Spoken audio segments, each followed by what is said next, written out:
ఏకంగా 2,70,000 కోట్ల రూపాయల వివిధ పథకాల ద్వారా మాట తప్పకుండా జరగడం కూడా గతంలో ఎప్పుడూ కూడా చూడలేదు, జరగలేదు.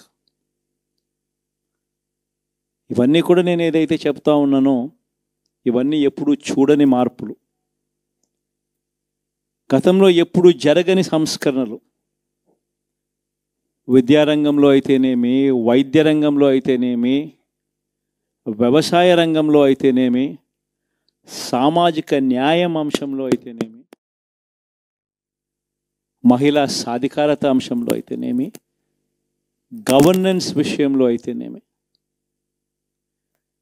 ఎప్పుడు జరగని చూడని సంస్కరణలను కూడా తీసుకొచ్చు.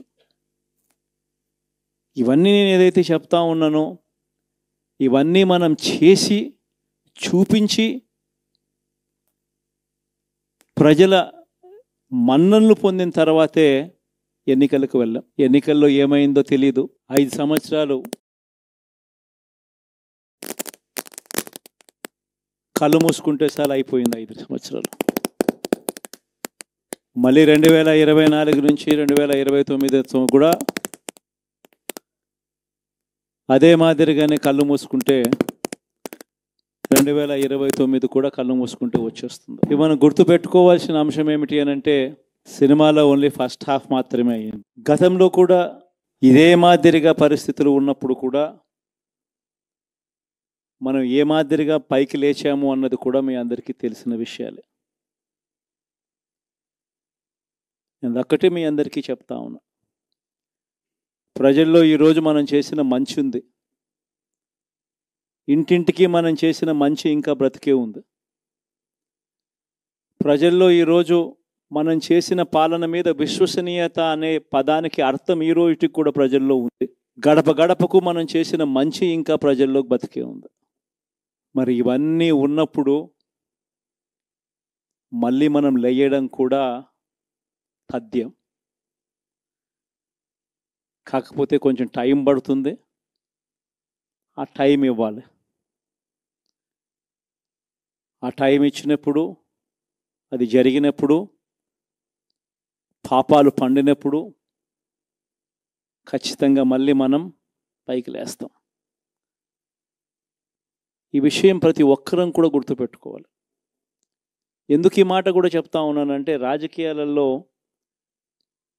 అన్నిటికన్నా ముఖ్యమైన అంశం క్యారెక్టర్, విలువలు, విశ్వసనీయత. ఈ పదాలకు అర్థం తెలిసి ఉండడం రాజకీయాలలో చాలా అవసరం.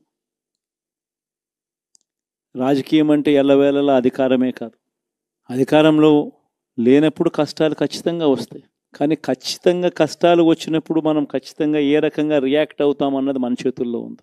విలువలు, విశ్వసనీయత లేని మనిషిగా రాజకీయాలు చేద్దామా, లేదా కష్టాలు వచ్చినప్పుడు ఆ కష్టాలను ఎదుర్కొని హుందాగా నిలబడుతూ మళ్ళీ 5 సంవత్సరాలు కళ్ళు మూసుకుంటే 5 సంవత్సరాలు అయిపోతాయి, మళ్ళీ 5 సంవత్సరాల తర్వాత మన పాలన వస్తుంది, మన ప్రభుత్వం వస్తుంది, అప్పుడు మళ్ళీ మనమే ఆందోళన ఎక్కుతామన్నది కూడా గుర్తుపెట్టుకొని అడుగులు వేస్తామా అన్నది మనలో ప్రతి ఒక్కరూ కూడా ఆలోచన చేసుకోవాలి. ఇదే మన ప్రభుత్వం అధికారంలో ఉన్నప్పుడు కులం చూడలేదు, మతం చూడలేదు, ప్రాంతం చూడలేదు, రాజకీయాలు చూడలేదు, చివరికి ఏ పార్టీకి ఎవరు ఓటు వేశారు అన్నది కూడా చూడకుండా ప్రతి పథకము కూడా డోర్ డెలివరీ చేయించాం. మనం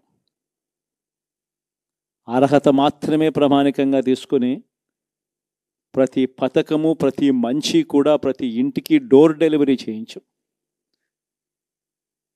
అలా ప్రతి మంచి, ప్రతి పథకము డోర్ డెలివరీ చేసిన ప్రభుత్వం మనదైతే, పాలన మందైతే, ఈరోజు కేవలం వాళ్ళ పార్టీకి ఓటు వేయలేదు అని మాత్రమే, ఓటుకు వేయకపోవడమే పాపం అన్నట్టుగా ఈరోజు రావణ కాష్టం సృష్టిస్తూ ఉన్నారు, విధ్వంసం చేస్తూ ఉన్నారు,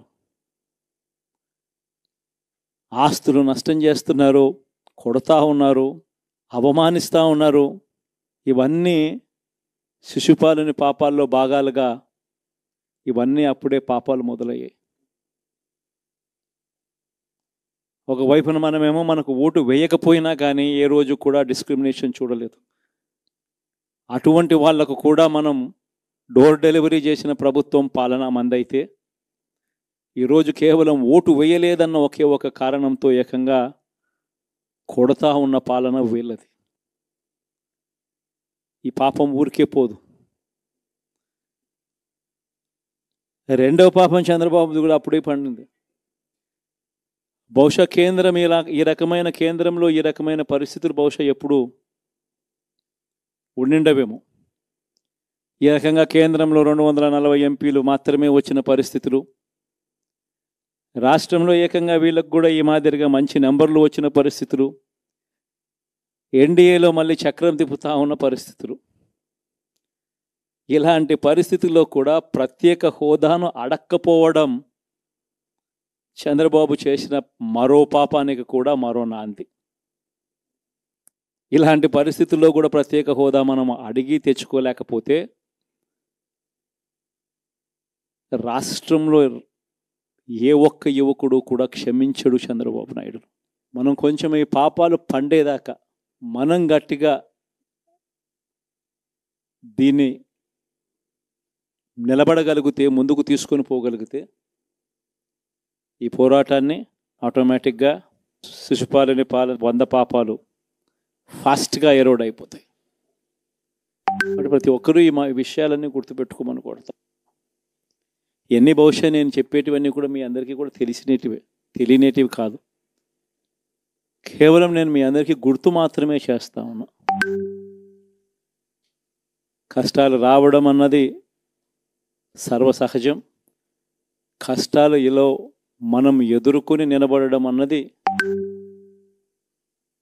మన చేతుల్లో ఉన్న అంశం అన్నది మాత్రం ఖచ్చితంగా ప్రతి ఒక్కరూ గుర్తుపెట్టుకోమని మీ అందరితో కూడా కోరుతా ఉన్నాను. శాసనసభలో, చట్టసభలో మీ సభే అన్నిటికన్నా ముఖ్యమైన సభ అవుతుంది. ఓటు వేయలేదు అన్న ఒకే ఒక కారణంతో మనుషుల్ని కొడతా ఉన్న పరిస్థితుల్లో, మనుషుల్ని అవమానిస్తూ ఉన్న పరిస్థితుల్లో, మనుషుల్నే బలవంతంగా ఆస్తి నష్టం చేస్తూ ఉన్న పరిస్థితుల్లో ఇక ప్రతిపక్షం ఉన్నది ఒకటే ఒక పార్టీ, ఆ పార్టీకి అవకాశం ఇవ్వాలా అన్న కనీస నైతిక విలువలు వాళ్ళు పాటిస్తారన్న నమ్మకం నాకైతే లేదు. కాబట్టి మీరు చేయాల్సిన పాత్ర గొప్పది, చాలా ఉంది అన్నది మాత్రం గుర్తుపెట్టుకోండి.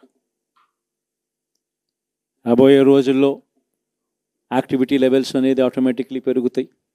రాష్ట్ర వ్యాప్తంగా ఉన్న కార్యకర్తలందరినీ ఎవరినైతే వాళ్ళు ఇబ్బందులు పెట్టారో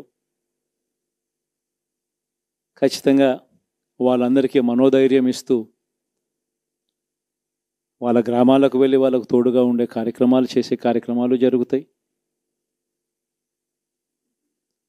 రాబోయే రోజుల్లో ఇంకా టైం గడిచే కొద్దీ ప్రజల్లోకి వెళ్ళే కార్యక్రమాలు ఇంకా ముమ్మరం అవుతూ పోతాయి. చివరికి ప్రజల్లోనే ఉంటాం. ప్రజలతో కలిసి పోరాడే కార్యక్రమం వేగంగా టైం గడిచే కొద్దీ మనము వేగంగా అడుగులు ముందుకు వేస్తాం. ఒకటి మీ అందరికీ చెప్తా ఉన్నా, ఏకంగా 14 నెలలు పాదయాత్రలు చేశాం. ఆ వయసు ఈ రోజుటికి నాకుంది. ఆ సత్తువ ఈ రోజుటికి నాకుంది. కాబట్టి మీరు మాత్రం ప్రతి ఒక్కరూ గుర్తుపెట్టుకోండి, ఆ టైం వచ్చేదాకా మీ పాత్ర చాలా కీలకం.